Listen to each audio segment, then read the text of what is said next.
அனைவருக்கும் வணக்கம். நாங்கள் கொஞ்சம் சுத்தமாக பேசிக்கிறோம். ப்ரொடியூசர் எந்த அளவுக்கு வரும் இப்போ ரோல் ரேட்மா போயிட்டு இருக்கு. அப்படியே அவங்களோட ஃபங்க்ஷன், அவங்க நிறையா வேலை நீங்கள் தான் பேசணும். நாங்கள் இப்போ அதிகம் பேசுகிறவங்க தான்.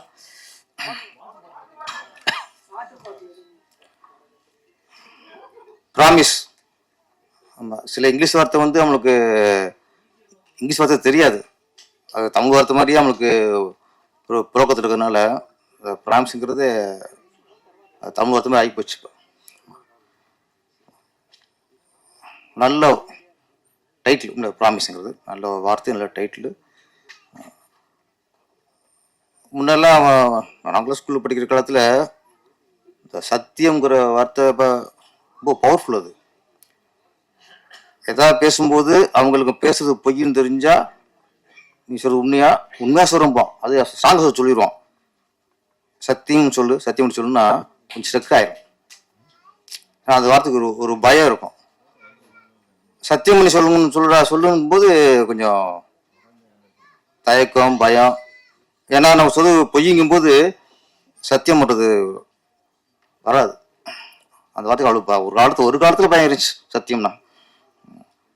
அப்போ சொல்லுவாங்க, அவனுக்கு சத்தியம்னா சக்கரை பொங்கலும்பாங்க. இந்த பொய்யா சொல்லுவாங்க. இல்லை, எல்லாம் சத்தியம் சொல்லுவாங்க. அம்மாவோட சத்தியம், குழந்தைங்க சத்தியம்பாங்க. பொய் சொல்லுவாங்க. அவங்க சொல்லுவாங்க இவனுக்கு சத்தியம்னா அவன் சக்கரை பொங்கலும்பாங்க. சத்தியங்கிறது ஆமாம், படிக்கிற காலத்தில் உங்களுக்கு அவருக்கு யாருக்கும் தேட்டர் மட்டும் ஞாபகத்துக்கு இருக்கு. சத்தியம் தேட்டர் மட்டும் ஞாபகத்துக்கு வருது. எங்களுக்கு வாழ்க்கை ஞாபகம் வருது, அவருக்கு தேட்டர் ஞாபகம் வருது. படிக்கிறதுல டக்கு புக்கு வைப்பாங்க. புக்கு மேலே அடிச்சு சொல்லுவாங்க. டக்கு பாய்க்கணும். எங்கள் புக்கில் சத்தியம் பண்ணால் படிப்பு வராமல் போயிருமோ அப்படின்னு பயம் இருக்கும். நம்ம திடீர் குழந்தை சத்தியம்பாங்க. புஸ்தக பொசிஷன் தெரிஞ்சா கொண்டாடி ஃபஸ்ட்டு வேலை குழந்தை சத்தியம் பண்ண குழந்தை மேலே ஒத்துக்குவான். சொன்னது பொய் தான் ஒத்துக்குவான். அது மாதிரி நிறைய விஷயங்கள் சத்தியம். இன்னைக்கு சத்தியத்துக்கு யாரும் பயப்படலை இன்னைக்கு. அதனால இன்னைக்கு நிறைய வன்முறைகள், கற்பழிப்புகள், எங்கே செய்தி பார்த்தாலும் நாடு ரொம்ப மோசமாக போய்கிட்டு இருக்கு. சில வீடியோலாம் பார்க்க முடியாத அளவுக்குலாம் வன்முறைகள் அப்படி இருக்கு. அதுக்கு சத்தியம் கொஞ்சம் கம்மியாக போச்சு இன்னைக்கு. அதை டைட்டிலாக வச்ச நம்ம இயக்குனர் அருண்குமார் சேரனுக்கு நன்றி சார். கரெக்டாக சொன்னேன்? ஆமாம்மா, சத்தியம் இது வேற சத்தியம் சொல்லி ரொம்ப இருக்கும். ஆமாம், அவரே கதாநாயகன். ஆமாம், கதைக்கு ஏற்ற நாயகன். வழக்கம் போல கதாநாயகி வரல. அது ராஜன் சார் டிபார்ட்மெண்ட், அவர் பேசுவார் அதை பற்றி. கதாநாயகி வரல. நீங்கள் எவ்வளோ சொன்னாலும் நான் சரியா படம் ஆரம்பிக்கும் போது கதாநாயகிட்ட ஒரு சத்தியம் வாங்கணும். நான் ஆடி ரஞ்சுக்கு வருவேன், எல்லா ப்ரொமோஷனுக்கு வருவேன், இந்த படத்தின் மேல் சத்தியம் அப்படின்னு சத்தியம் பண்ணிட்டு தான், ப்ராமிஸ் வாங்கிட்டு தான் நீங்கள் படத்தை ஆரம்பிக்கும் போல இருக்கு. இந்த ஆடியோ லான்ச்சில் பாடல் ரொம்ப காலத்துக்கு அப்புறம் நிறைய ஆடியோ லான்ச் வந்திருக்கோம். 3 பாடலுமே நம்மளை ஈர்த்தது. ஏதோ பாட்டு பார்க்கணும் இல்லாமல் டியூனும் சரி, வரிகளும் சரி, கவிஞர் பாலா அவர்கள் முழுக்க ஒரு தமிழ் ஆளுமை இருந்துச்சு. நல்லா பண்ணிக்கிறார். நிறைய வரிகள் இளமை பொல்லாதது, நிறைய வரிகளை நல்ல சில வார்த்தைலாம் போட்டுருந்தீங்க சார். நன்றி சார். ஆமாம், அந்த உடைந்து போனேன் நான், அது உண்மையிலேயே கொஞ்சம் பார்க்க நமக்குள்ள ஒரு இறுக்கம் வருது. எப்பவுமே இசைங்கிறது சிலது நம்ம ரசிக்கிறதுக்கும் நம்ம ஆடுறதுக்கும் ஜாலியாக இருக்கும் பயன்படும். சில இசை தான் நம்ம இதயத்துக்கும் அதுக்கும் ஒரு பாலத்தை அமைக்கும்.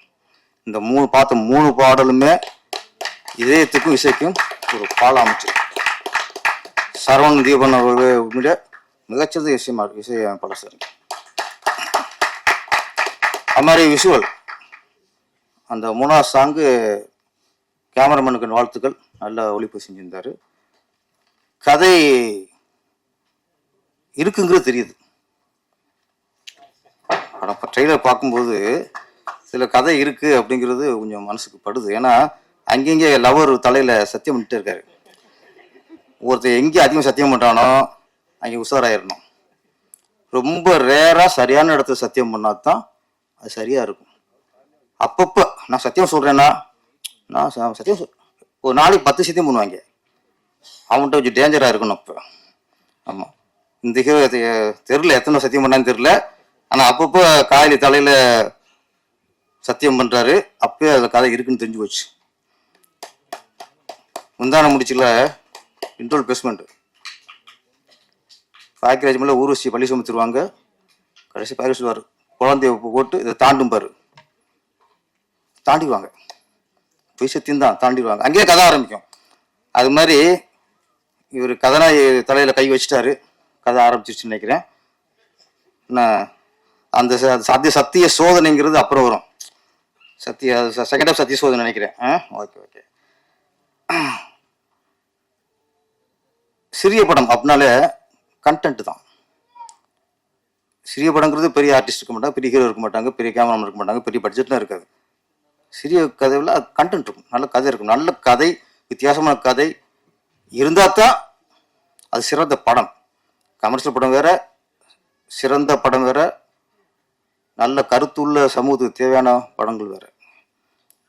வாழ்க்கைக்கு தேவையான கதைங்கிறது சில படங்கள், சமூகத்துக்கு தேவையான கதைங்கிறது சில படங்கள். இது என்னை பொறுத்த வரைக்கும் இந்த ப்ராமிஸ் திரைப்படம் வாழ்க்கைக்கு தேவையான கதைன்னு நினைக்கிறேன். பட்டா சார், நாங்கள் சும்மா முழுசும் ட்ரெயிலில் பார்த்துட்டு நாங்களே கொஞ்சம் முடிவு பண்ணிக்குவோம். அது மேக்ஸிமம் அது கரெக்டாக தான் இருக்கும். அதில் இப்போ சமீபத்தில்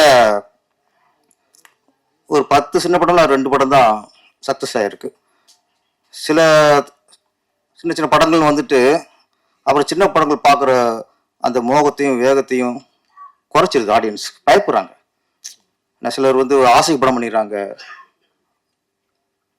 எது படம் பண்ணணும் நம்மளுக்கு பிடிச்சிரு, நம்மளுக்கு ஹீரோ அது பண்ணி ஒரு அனுபவம் இல்லாது, தொழில் தெரியல, அனுபவம் இல்லை, இதில் பண்ணி பண்ணுறதுனால சின்ன சின்ன படங்களுக்கு மக்கள் பயப்படுறாங்க.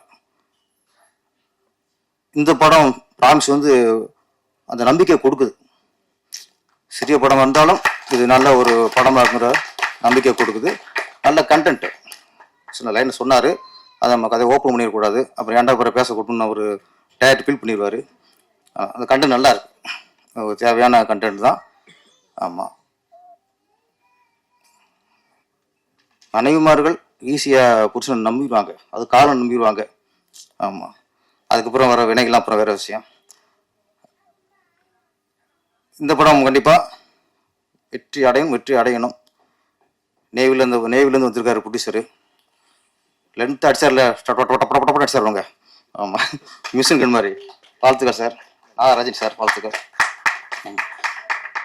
இப்போ பாருங்க, இப்போ சின்ன படங்கள் வருது. இன்னைக்கு ரீரிலீஸுக்கு உள்ள அந்த ஒரு வரவேற்பு இன்னைக்கு ஸ்டேட் ரிலீஸ்லுக்கு படங்களுக்கு இல்லை. மிகப்பெரிய ஒரு ஆபத்தில் இருக்கும். படையப்பா வந்துச்சு,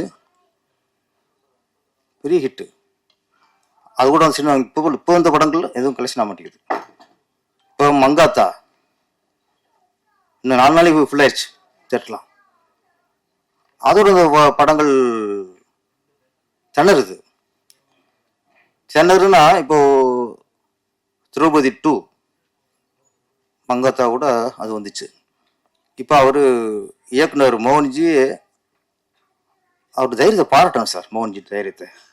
ஒரு மனுஷன் படம் சரியான வசூல் இல்லைங்கிறது 3 நாள் சொல்றாரு சார். இருந்தாலும் ஓப்பன் வீடியோவில் யாருக்கு தைரியம் வரும்?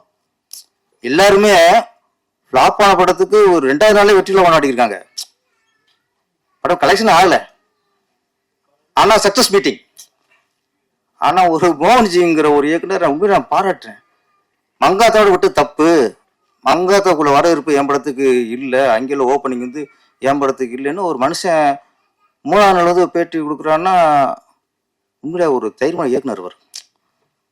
பொய்யா என் படம் வெற்றி ஒரு 2 நாள் இவ்வளவு வசூல், 3 நாள் அந்த வசூல் சொல்லாம ஓப்பன் ஸ்டேட்மெண்ட். ஆனா படம் நல்லா டாக் இருக்கு, பார்த்தவங்க சொல்றாங்க நல்லா இருக்குங்கிறாங்க. ஒரு சின்ன பட்ஜெட்ல பிரமாணம் எடுத்திருக்காங்க, எல்லாம் பாராட்டெல்லாம் இருக்கு. என்னன்னா நம்மளுக்கு மக்கள் வந்து இந்த சிறிய படங்கள் பார்க்க பயப்படுற சொல்லலாம். அந்த பயம் வந்து அங்க போகாம ஏற்கனவே வெற்றி அடைஞ்ச படம் மங்காத்தா வரும்போது அதுக்கு போயிடறாங்க. அப்ப சிறிய படங்கள் பார்க்குற பயத்தை நம்ம தமிழ் திரையுலகம் கொடுத்துருக்கு. கொடுத்தனாலதான் தயங்குறாங்க. இது தொடர்ந்து நிறைய படங்கள் இப்ப ரெடி ஆயிட்டு இருக்கு. இப்ப பாருங்க, ரஜினி சார் படமே, அடுத்து எஜமான், மன்னன் எல்லாம் ரெடி ஆயிட்டு இருக்கு. அதுக்கப்புறம் விஜய் சார் படம் தெரி, இது மாதிரி ரெடி ஆயிட்டு இருக்கு. நிறைய படங்கள் ரீரிலீஸுக்கு இப்ப ரெடி ஆயிட்டாங்க. இது இப்ப ஸ்ட்ரெயிட் ஆஃப் படம் ரிலீஸ் ஆகிறதுக்கு ஆபத்தை உண்டாக்கும். அப்ப இங்கேயும் ப்ரொடியூசர்ஸ்லாம் ராஜன் சார் ப்ரொடியூசரை பத்தி பேசிட்டே இருப்பாரு. உஷாரா இருங்கயா, சரியா இருங்கயா, கரெக்டா இருங்கயா அப்படின்ட்டு. ஒரு கண்ட்ரோல், ஒரு கட்டமைப்பு வேணும். இப்போ ரீரிலீஸ் வரும்போது இன்னும் சின்ன படங்கள் பண்ணக்கூடாது, அதெல்லாம் வரணும். ஏன்னா நம்ம பாதிப்பு நம்ம தான். இது மங்காத்தாவை ஓடாலும் பாதிப்பு இல்லை. ஏன்னா ஏற்கனவே ஓடி பல கோடி வசூலான படம் அது. ஆனா இப்ப ஃப்ரெஷ்ஷா வந்து ஒரு படம் அதோட மோதி சரியா போலிங்கும் போது இது வாழ்க்கை பிரச்சனை. அது ஓடினா ஒன்றும் பிரச்சனை இல்லை, ஓடலாம் பிரச்சனை இல்லை. ஏற்கனவே வெற்றி படம் தானே. படையப்பா வந்து ஓடினாத்தான் ரஜினி மார்க்கெட்டா, மங்காத்தப்ப ஓடினாத்தான் அஜித்துக்கு மார்க்கெட்டா? அது ஒரு ஃபேண்டசி. ரீரிலீஸ்ங்கிறது ஃபேண்டசி, ஸ்ட்ரெயிட் ரிலீஸ்ங்கிறது வாழ்க்கை, வாழ்வாதாரம். அப்போ ஃபேண்டசி படம் ரிலீஸ் ஆகும்போது வாழ்வாதாரம் படம் அடிபடுது. இன்னைக்கு திரௌபதி 2ங்கிறது இன்னைக்கு மங்காத்தோட ரிலீஸ் ஆகி அது வசூல் தள்ளாடுது. இதெல்லாம் பிடிச்சிட்டு கவனிக்கணும். நம்ம நாட்டுக்கு அப்படியே வெளியே வந்து அன்னைக்கே அடிச்சு நம்ம ஓச்சு போறோம் ஒரு இயக்குனர், ஒரு தயாரிப்பாளர். இது நிறைய படம் வரப்போகுது. அதான் சொல்றேன், நிறைய படங்கள் ரஜினி படம் நிறையா இருக்கு, விஜய் படம் நிறையா இருக்கு, அடுத்து அஜித் படம் நிறையா ஆரம்பிச்சிருவாங்க. உன்னை இருந்தால அது ஒன்று ரெடியா இருக்கு, இப்படி போயிட்டு இருக்கு. அது ஒன்று. இன்னொன்று, நம்ம சினிமாவில் இருந்தாலும் நம்ம கவலைப்பட வேண்டிய விஷயம் ஒன்று, ஜனநாயகன். யாரும் வந்து கவலைப்படுற மாதிரி தெரியல. அதை பற்றி சென்சார் பிரச்சனையில் ஒரு படம் சென்சார் பிரச்சனையில் இத்தனை நாள் இழுத்தடிக்குங்கிறது கேள்விக்குறியா இருக்கு. ஏன் இது சென்சார் காரணமா, சிலர் மத்திய அரசு காரணமா, பிஜேபி காரணமா? எல்லாம் விடுங்க சார். ஒரு படம் சார், சென்சார் ஒரு படைப்புங்கிறது சில சென்சார் வன்முறை குறைப்பாங்க, ஆபாசம் அதிகம் ஆபாசத்தை குறைப்பாங்க, இல்லை கூடுதலாக இருந்தால் ஏசி பிட்டு கொடுத்துருவாங்க, ரிலீஸ் பண்ணிக்கோ, ஆனால் ஏசி பிட்டு தான்பாங்க. இவ்வளோதானே சார் மேட்ரு, இவ்வளோதானே மேட்ரு. அதில் நீங்கள் கட் பண்ண சொல்லி அவன் கட் பண்ண மாட்டோம் அப்படின்னு பிடிவாதம் இருந்தீங்கன்னா பிரச்சனை இருக்கும். என்ன சொன்னீங்க? என்ன வெளிப்பட கோர்ட்டு படக்கும் வெளிப்படைத்தன்மை வேணும், அதுவும் இல்லை இங்கே. இப்போ நான் ஒரு ஒரு ஒரு இயக்குனர், நான் சினிமாக்காரன், நான் பேசும்போது ஒரு திரைப்படம் ஏன் ஒரு சென்சாருக்கு போய் ஏன் அத்தனை நாள் ரிலீஸ் ஆகாமல் இருக்கு? நான் ஒன்று சொல்கிறேன், மத்திய அரசுக்கும் சொல்கிறேன், சென்சாருக்கும் நான் சொல்லிக்கிறேன். ஒரு ஆண்டில் தமிழ் திரையுலகில் மட்டும் ஒரு ஆண்டில் 1000 கோடிக்கு மேலாக எங்கள் சினிமா வரிப்பணம் உங்களுக்கு வருது.